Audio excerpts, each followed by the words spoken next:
इतिहासपुराणानि तन्मे मनः शिवसङ्कल्पमस्तु चतुरो वेदानदीत सर्वशास्त्रमयं विदुः इतिहासपुराणानि तन्मे मनः शिवसङ्कल्पमस्तु चतुरो वेदानधीत सर्वशास्त्रमयो विदुः इतिहासपुराणानि तन्मे मनः शिवसङ्कल्पमस्तु चतुरो वेदानदीत सर्वशास्त्रमयं विदुः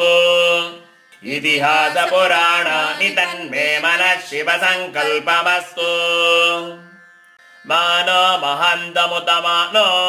मानो महान्तमुतमानो अर्भकं मान अर्भकं मान उक्षन्तमुतमान उक्षन्तमुतमान उक्षितम् उक्षितम्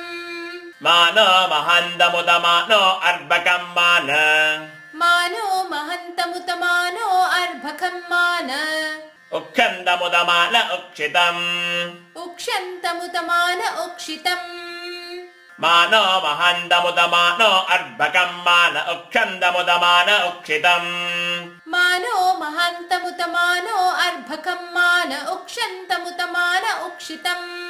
मानो महान्तमुतमानो अर्भकं मान उक्षन्तमुतमान उक्षितम्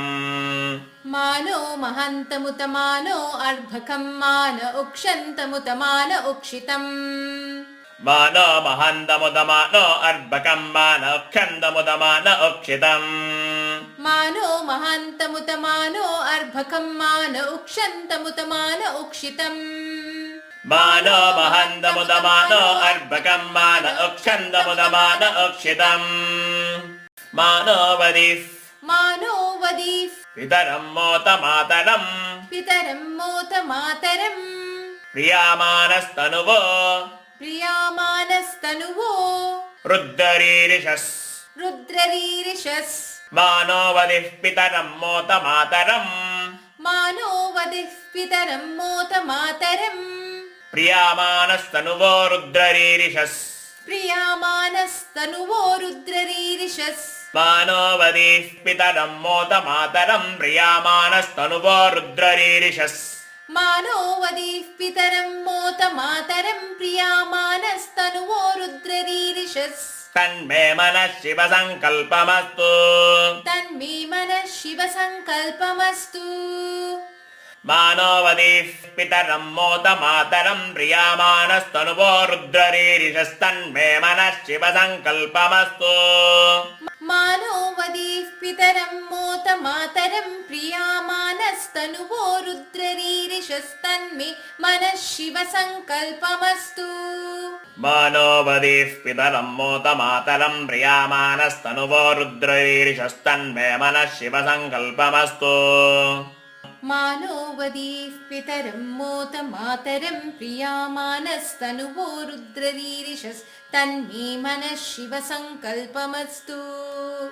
मानो वदिः पितरं मोतमातरम् प्रियामानस्तनुवो रुद्ररीरिषस्तन्मे मनः शिवसङ्कल्पमस्तु मानो वदीः पितरं मोत मातरं प्रियामानस्तनुवो रुद्ररीरिषस्तन्मे मनः शिवसङ्कल्पमस्तु मानो वदिः पितरं मोतमातरम् प्रियामानस्तनुवो रुद्ररीरिषस्तन्मे मनः शिवसङ्कल्पमस्तु मानो महान्तमुतमानो अर्भकं मान उक्षन्तमुतमान उक्षितम् मानो वदीः पितरं मोत मातरं प्रियामानस्तनुवो रुद्ररीरिषस्तन्मे मनः शिवसङ्कल्पमस्तु मानो महन्तमुतमानो अर्भकं मान उक्षन्तमुतमान उक्षितम् मानो वदिः पितरं मोतमातरम् प्रियामानस्तनुवो रुद्ररीरिषस्तन्मे मनः शिवसङ्कल्पमस्तु मानो महान्तमुतमानो अर्भकं मान उक्षन्तमुतमान उक्षितम् मानो वदिः पितरं मोतमातरम् प्रियामानस्तनुवो रुद्ररीरिषस्तन्मे मनः शिवसङ्कल्पमस्तु मानस्तोकेतनये मान मानस्तोकेतनये मान आयुषिमानो गोषुमानो आयुषिमानो गोषुमानो अश्वेषु रीरिषः अश्वेषु रीरिषः मानस्तोके तनये मान आयुषिमानो गोषुमानो मानस्तोके तनये मान आयुषिमानो गोषुमानो अश्वेषु रीरिषः अश्वेषु रीरिषः मानस्तोके तनये मान आयुषिमानो गोषुमानो अश्वेषु रीरिषः मानस्तोके तनये मान आयुषिमानो गोषुमानो अश्वेषु रीरिषः मानस्तोके तनये मान आयुषिमानो गोषुमानो अश्वेषु रीरिषः मानस्तोके तनये मान आयुषिमानो गोषुमानो अश्वेषु रीरिषः मानस्तोके तनये मान आयुषिमानो गोषुमानो अश्वेषु रीरिषः मानस्तोके तनये मान आयुषिमानो गोषुमानो अश्वेषु रीरिषः मानस्तोके तनये मान आयुषिमानो गोषुमानो अश्वेषु रीरिषः वीरान्मानो रुद्रभामितो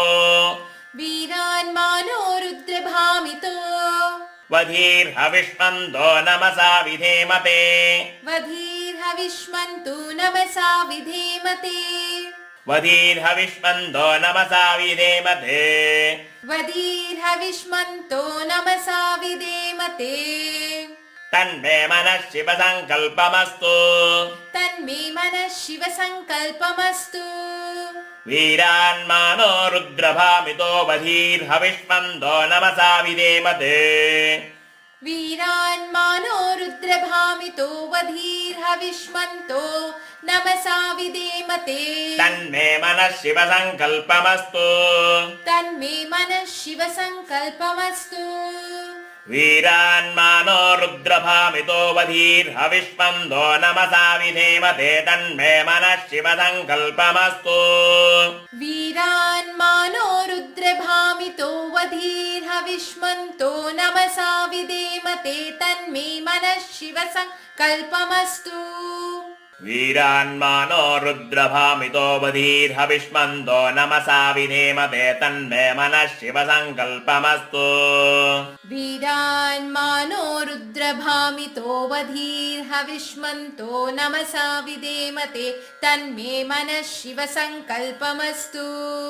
वीरान्मानो रुद्रभामितो वधीर्हविष्मन्दो नमसा विधेमते तन्मे मनः शिवसङ्कल्पमस्तु वीरान्मानो रुद्रभामितो वधीर्हविष्मन्तो नमसा विधेमते तन्मे मनः शिवसङ्कल्पमस्तु वीरान्मानो रुद्रभामितो वधीर्हविष्मन्दो नमसा विधेमते तन्मे मनः शिवसङ्कल्पमस्तु मानस्तोके तनये मान आयुषिमानो गोषुमानो अश्वेषु रीरिषः वीरान्मानो रुद्रभामितो वधीर्हविष्मन्तो नमसा विधेमते तन्मे मनः शिवसङ्कल्पमस्तु मानस्तोके तनये मान आयुषिमानो गोषुमानो अश्वेषु रीरिषः वीरान्मानो रुद्रभामितो वधीर्हविष्मन्दो नमसा विधेमते तन्मे मनः शिवसङ्कल्पमस्तु मानस्तोके तनये मान आयुषिमानो गोषुमानो अश्वेषु रीरिषः वीरान्मानो रुद्रभामितो वधीर्हविष्मन्दो नमसा विधेमते तन्मे मनः शिवसङ्कल्पमस्तु चतुरो वेदानदीत सर्वशास्त्रमयो विदुः इतिहासपुराणानि तन्मे मनः शिवसङ्कल्पमस्तु मानो महान्तमुदमानो अर्भकम् मान उक्षन्तमुदमान उक्षितम् मानो वदीः पितरं मोत मातरं प्रियामानस्तनुवो रुद्ररीरिषस्तन्मे मनः शिवसङ्कल्पमस्तु मानस्तोके तनये मान आयुषिमानो गोषुमानो अश्वेषु रीरिषः वीरान्मानो रुद्रभामितो वधीर्हविष्मन्तो नमसा विधेमते तन्मे मनः शिवसङ्कल्पमस्तु चतुरो वेदानदीत सर्वशास्त्रमयो विदुः इतिहासपुराणानि तन्मे मनः शिवसङ्कल्पमस्तु मानो महन्तमुतमानो अर्भकं मान उक्षन्तमुतमान उक्षितम् मानो वदेः पितरं मोदमातरं प्रियामानस्तनुवो रुद्ररीरिषस्तन्मे मनः शिवसङ्कल्पमस्तु मानस्तु कीर्तनये मान आयुषिमानो गोषुमानो अश्वेषुरीरिषः वीरान्मानो रुद्रभामितो वधीर्हविष्मन्दो नमसा विधेमते तन्मे मनः शिवसङ्कल्पमस्तु चतुरो वेदानदीर सर्वशास्त्रमयं विदुः इतिहासपुराणानि तन्मे मनः शिवसङ्कल्पमस्तु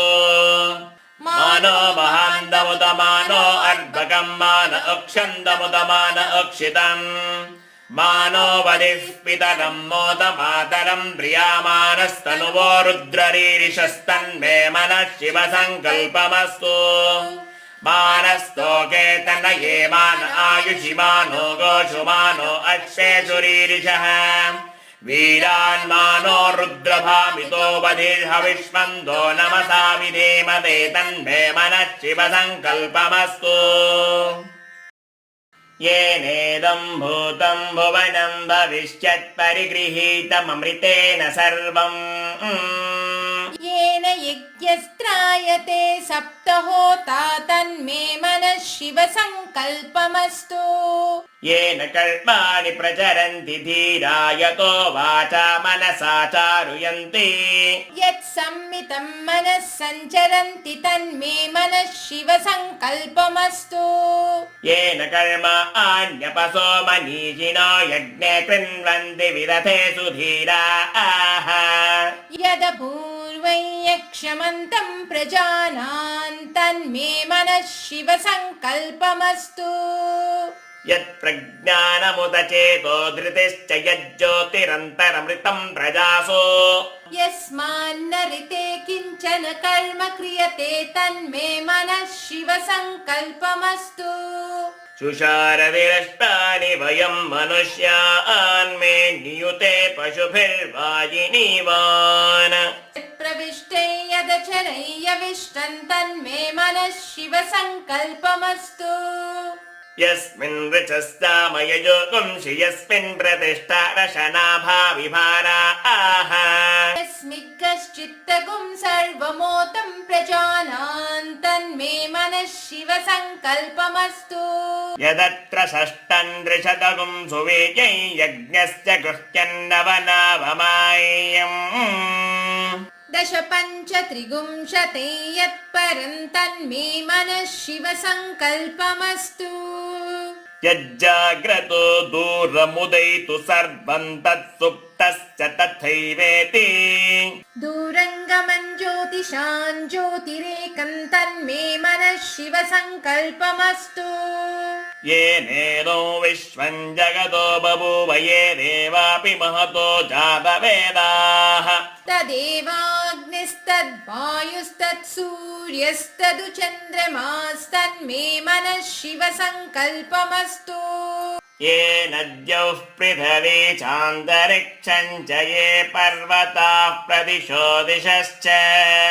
येनेदं जगद्व्याप्तं प्रजानान् तन्मे मनः शिवसङ्कल्पमस्तु ये मनोहृदयं ये च देवा ये दिव्या आपो ये सूर्यरश्मिः ये श्रोत्रे चक्षुषी सञ्चरन्तं तन्मे मनः शिवसङ्कल्पमस्तु अचिन्त्यं च प्रमेयं च व्यक्तपरं च यत् सूक्ष्मात् सूक्ष्मतरं ज्ञेयं तन्मे मनः शिवसङ्कल्पमस्तु एका च दश च शतं च सहस्रं चायुतं च नियुतं च प्रयुतं चार्बुदं च नैर्बुदं च तन्मे मनः शिवसङ्कल्पमस्तु ये पञ्च पञ्चादश शतकं सहस्रमयुतं निर्बुदं च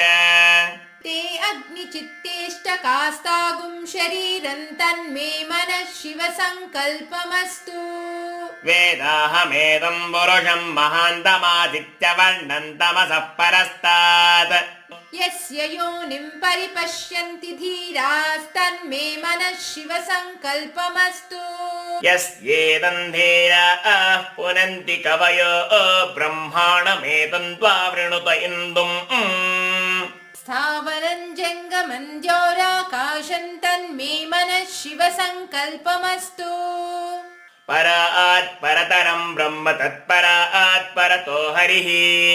यत्परात् परतो धीशं तन्मे मनः शिव सङ्कल्पमस्तु परात् परतरं चैव तत्परात् चैव यत्परम् यत्परात् परतो ज्ञेयं तन्मे मनः शिव सङ्कल्पमस्तु या वेदादिषु गायत्री सर्वव्यापी महेश्वरी ऋग्यजुः सामाथर्वैश्च तन्मे मनः शिव सङ्कल्पमस्तु यो वै देवं महादेवं प्रयतः प्रणतः शुचिः यः सर्वे सर्ववेदैश्च तन्मे मनः शिव सङ्कल्पमस्तु प्रयतः प्रणवोङ्कारं प्रणवं पुरुषोत्तमम् ओङ्कारं प्रणवात्मानं तन्मे मनः शिव सङ्कल्पमस्तु योऽसौ सर्वेषु वेदेषु पठ्यते ह्यज ईश्वरः अकायो निर्गुणो ह्यात्मा तन्मे मनः शिव सङ्कल्पमस्तु गोभिर्जुष्टं धनेन ह्यायुषा च बलेन च प्रजया पशुभिः पुष्कराक्षं तन्मे मनः शिव सङ्कल्पमस्तु त्र्यम्बकं यजामहे सुगन्धिं वट्यवर्धनम् उर्वारुकमिव बन्धनान् मृत्योर्मुक्षीयमामृतात् तन्मे मनः शिव सङ्कल्पमस्तु चतुरो वेदानदीर सर्वशास्त्रमयो विदुः इतिहासपुराणानि तन्मे मनः शिव सङ्कल्पमस्तु मानो महान्तमुदमानो अर्भकं मान उक्खन्दमुदमान उक्षितम् मानो वदीः पितरं मोत मातरं प्रियामानस्तनुवो रुद्ररीरिषस्तन्मे मनः शिव सङ्कल्पमस्तु मानस्तोके दनये मान आयुषि मानो गोषु मानो अष्टेषु रीरिषः वीरान् मानो रुद्रभामितो वधीर्हविष्मन्तो नमसा विदेमते तन्मे मनः शिव सङ्कल्पमस्तु येनेदं भूतं भुवनं भविष्यत् परिगृहीतममृतेन सर्वम् येन यज्ञस्त्रायते सप्तहोता तन्मे मनः शिव सङ्कल्पमस्तु येन कर्माणि प्रचरन्ति धीरा यतो वाचा मनसा चारुयन्ति यत्संवितं मनः सञ्चरन्ति तन्मे मनः शिव सङ्कल्पमस्तु येन कर्माण्यपसो मनीषिणो यज्ञे कृण्वन्ति विततेषु धीरा यदपूर्वं यक्षमन्तं प्रजानां तन्मे मनः शिव सङ्कल्पमस्तु यत्प्रज्ञानमुत चेतो धृतिश्च यज्ज्योतिरन्तरमृतं प्रजासु यस्मान्नरिते किञ्चन कर्म क्रियते तन्मे मनः शिव सङ्कल्पमस्तु तुषारतिरश्वानि वयं मनुष्यान् मे नियुते पशुभिर्वाजिनीवान् हृत्प्रविष्टं यदचरं यविष्ठं तन्मे मनः शिव सङ्कल्पमस्तु यस्मिन् ऋचः सामयजोगुंषि यस्मिन् प्रतिष्ठा रशनाभाविभारा यस्मिग्गश्चित्तगं सर्वमोतं प्रजानां तन्मे मनः शिव सङ्कल्पमस्तु यदत्र षष्ठं त्रिशतगुं सुवीर्यै यज्ञस्य गुह्यन्नवनावमाय्यम् दश पञ्च त्रिगुंशतं यत्परं तन्मे मनः शिव सङ्कल्पमस्तु यज्जाग्रतो दूरमुदयितु सर्वं तत्सुप्तस्य तथैवेति दूरङ्गमं ज्योतिषां ज्योतिरेकं तन्मे मनः शिव सङ्कल्पमस्तु येनेदौ विश्वं जगतो बभूव ये देवापि महतो जातवेदाः तदेवाग्निस्तद्वायुस्तत्सूर्यस्तदु चन्द्रमास्तन्मे मनः शिवसङ्कल्पमस्तु ये नद्यो पृथिवी चान्तरिक्षं च ये पर्वता प्रदिशो दिशश्च येनेदं जगत्याप्तं प्रजानां तन्मे मनः शिवसङ्कल्पमस्तु ये मनोहृदये ये च देवा ये दिव्या आपो ये सूर्यरश्मिः ते श्रोत्रे चक्षुषे सञ्चरन्तं तन्मे मनः शिवसङ्कल्पमस्तु अचिन्त्यं च प्रमेयं च व्यक्ताव्यक्तपरं च यत्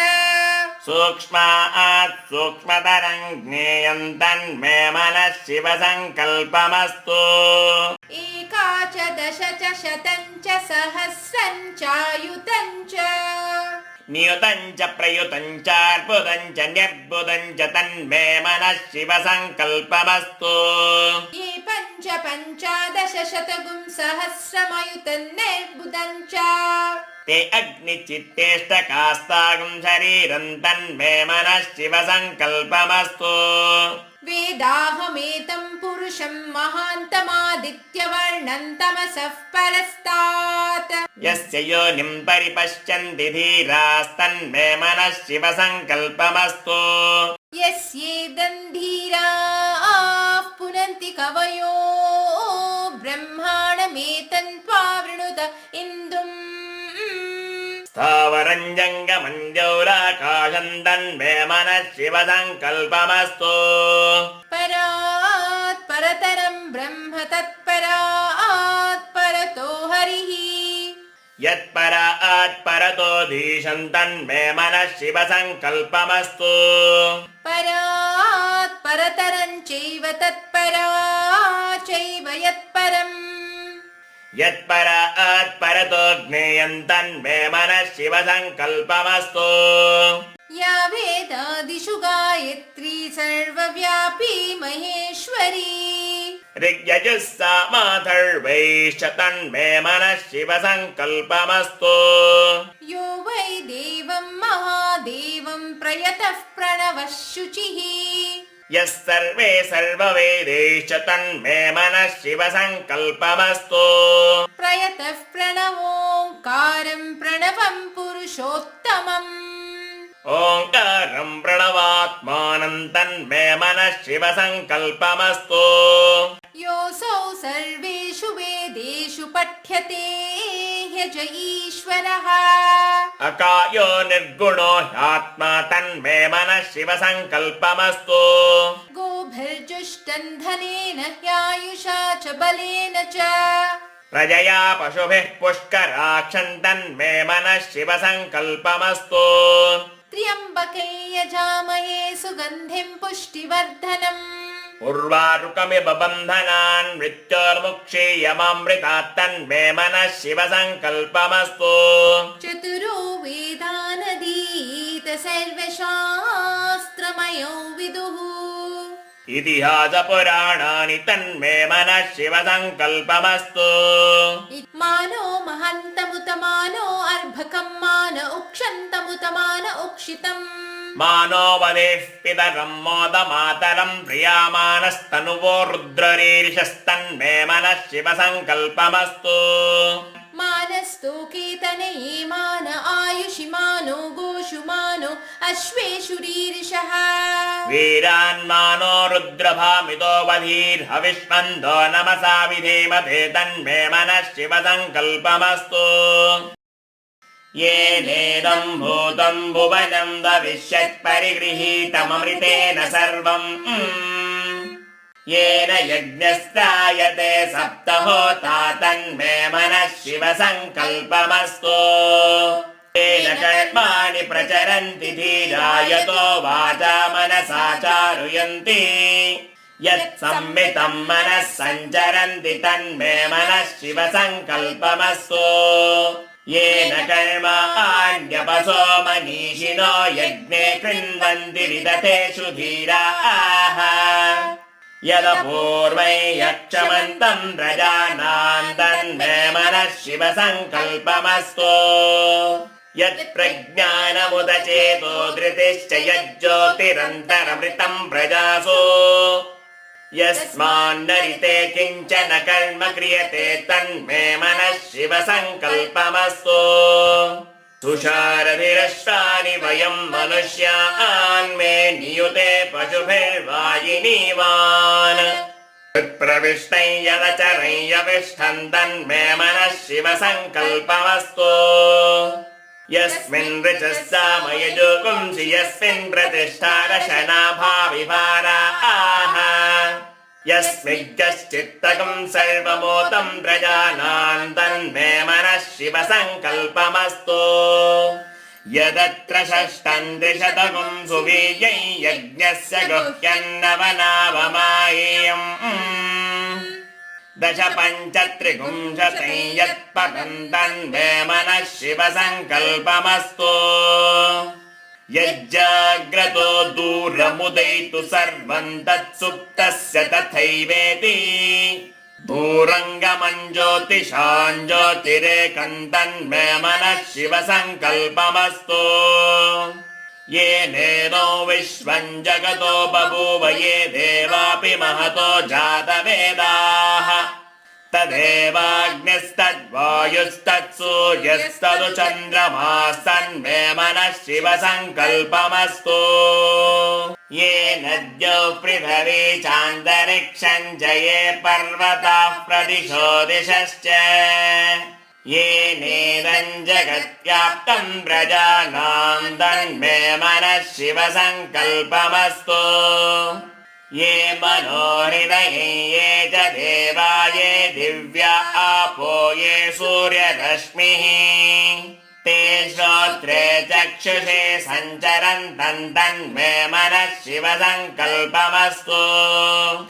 अचिन्त्यं च प्रमेयं च व्यक्ताव्यक्तपरं च यत् सूक्ष्मात् सूक्ष्मतरं ज्ञेयं तन्मे मनः शिवसङ्कल्पमस्तु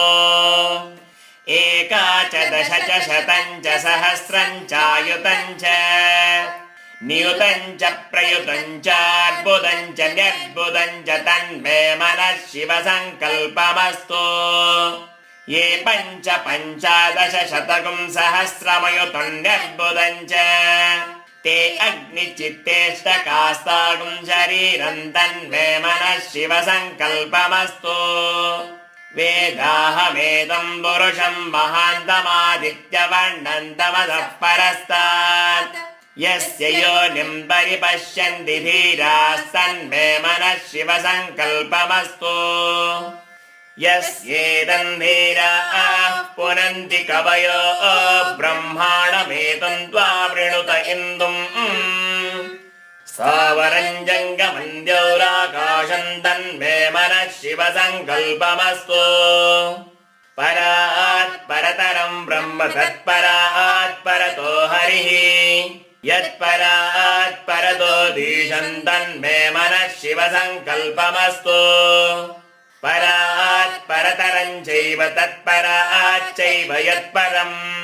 यत्परात् परतो ज्ञेयं तन्मे मनः शिवसङ्कल्पमस्तु या वेदादिषु गायत्री सर्वव्यापी महेश्वरी